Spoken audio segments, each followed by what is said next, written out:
Good morning बच्चों। मैं लक्ष्मी बघेल, हिंदी की अध्यापिका, फिर से आपका अपनी वीडियो में स्वागत करती हूँ।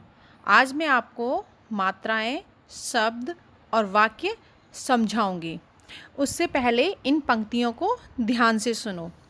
व्यंजन से जब स्वर हैं मिलते, मात्राओं का रूप है धरते, मिलजुल कर फिर शब्द बनाते, हंसते गाते शोर मचाते, शब्द कहाँ फिर चुप रह पाते, मिलकर सुंदर वाक्य बन जाते। ओके, जब स्वर और व्यंजन मिलकर शब्द बनाते हैं, जब स्वर पहले आए और व्यंजन बाद में आए तो स्वर अपने मूल रूप में जुड़ते हैं। जैसे ए प्लस न प्लस का क्या बनकर तैयार हुआ हमारा ऐनक। अगर अ रहित व्यंजन पहले आए और स्वर उसके बाद जुड़े तो स्वर एक निश्चित चिन्ह के रूप में जुड़ते हैं। जैसे क प्लस आ इक्वल टू का। इस प्रकार हमारी परिभाषा बनेगी, स्वरों के निश्चित चिन्हों को मात्रा है। स्वर अ सभी व्यंजनों के साथ जुड़ा रहता है, इसकी कोई मात्रा नहीं होती है। अब इस तालिका को ध्यान से देखो। इसमें मैं आपको स्वर, उसकी मात्रा का रूप और व्यंजन के साथ प्रयोग, फिर उसका शब्द बनाना बताऊंगी। ठीक है। जैसा कि आपको दिखाई दे रहा है, अ की कोई मात्रा नहीं होती तो इसका व्यंजन रूप होगा त प्लस अ इक्वल टू त। इसका शब्द बनेगा तन। ऐसे ही आ की मात्रा का रूप दिखाई दे रहा है आपको, फिर व्यंजन के साथ प्रयोग त प्लस आ इक्वल टू ता, शब्द बनेगा इसका ताला। ऐसे ही ई, तो इसका व्यंजन के साथ प्रयोग त प्लस ई इक्वल टू ती, शब्द तिनका।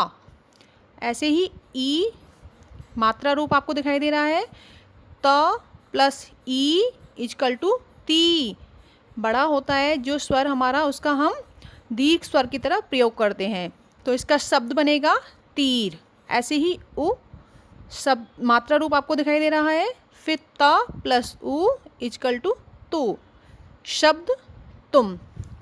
उ ता प्लस उ इक्वल टू तू, शब्द तूलिका। री त प्लस री इक्वल टू त्र, शब्द तृण।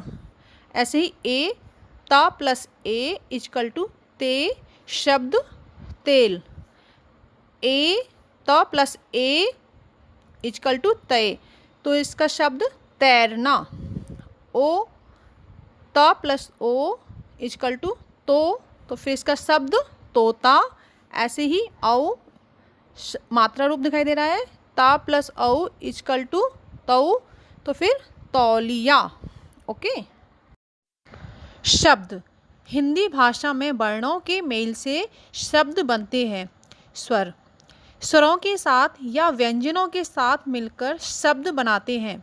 वर्णों को किसी भी क्रम में मिलाने से ही शब्द नहीं बनते।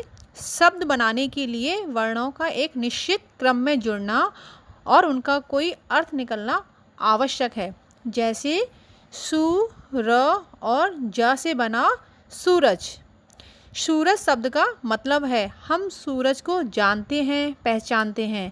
अब सु, र और जा को किसी और क्रम में जोड़ो, जैसे सु, ज, र, क्या शब्द बना हमारा सूजर, या ज, सु, र, जसुर। तो इन शब्दों का कोई अर्थ नहीं निकलता, इसलिए ये शब्द नहीं है। तो हमारी शब्द की परिभाषा बनेगी, वर्णों का ऐसे निश्चित क्रम में जुड़ना जिसका कोई अर्थ हो, शब्द कहलाता है। शब्द के बिना मात्रा के भी होते हैं और मात्रा वाले भी, जैसे बटन, कमल, तो ये हमारे बिना मात्रा वाले शब्द हैं। चिड़िया, पेड़ आदि ये हमारे मात्रा वाले शब्द हैं। वाक्य, जिस प्रकार वर्णों के एक निश्चित क्रम में जुड़ने से शब्द बनते हैं, उसी प्रकार शब्दों के निश्चित क्रम में जुड़ने से वाक्य बनते हैं। प्रत्येक वाक्य का कोई अर्थ होता है। शब्दों का वह मेल जिससे कोई अर्थ नहीं निकलता वाक्य नहीं कहलाता। जैसे नदी है बहती रहती, है रहती बहती नदी, नदी बहती रहती है। ऊपर दिए गए तीनों शब्द मेल में से सिर्फ ग नदी बहती रहती है ही वाक्य है, क्योंकि यह शब्दों का सार्थक मेल है जो एक निश्चित अर्थ बता रहा है। तो वाक्य की परिभाषा बनेगी, शब्दों का सार्थक मेल वाक्य कहलाता है। धन्यवाद।